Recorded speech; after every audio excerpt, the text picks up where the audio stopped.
main story tonight, and the biggest story tonight, in my opinion, in the world of sports, is Giannis Antetokounmpo and the Milwaukee Bucks are once again at a pretty big crossroads here.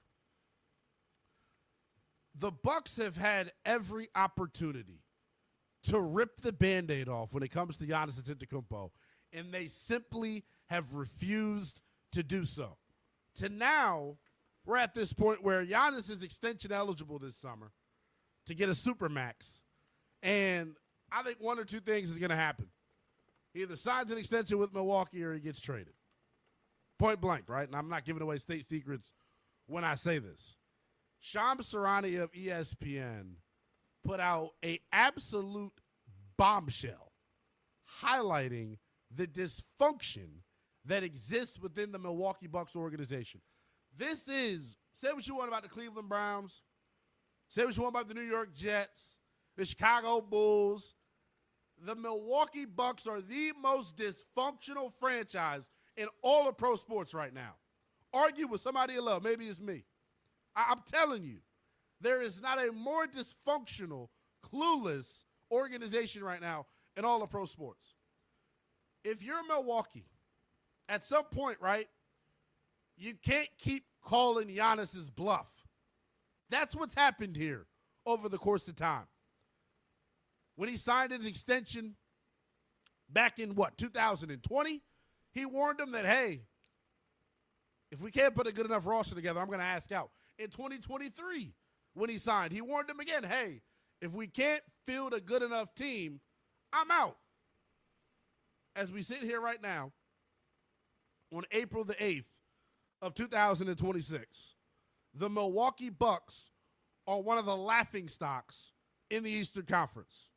They have been pitiful all year long. And the crazy part about it, they've been pitiful with Giannis. They've been pitiful without Giannis. The Bucks 17-19 this year with Giannis in the lineup. Is that supposed to move the needle? Is that supposed to keep one of the greatest players in the world happy? It's not. The Bucks without Giannis in the lineup, 14-28. They rank 25th in offensive rating and 26th in defensive rating. They're one of 6 teams in the NBA to rank bottom 5 in both of those statistical categories. So if you're trying to understand and get a gauge of just how horrible things have gone this year for the Milwaukee Bucks, there you go.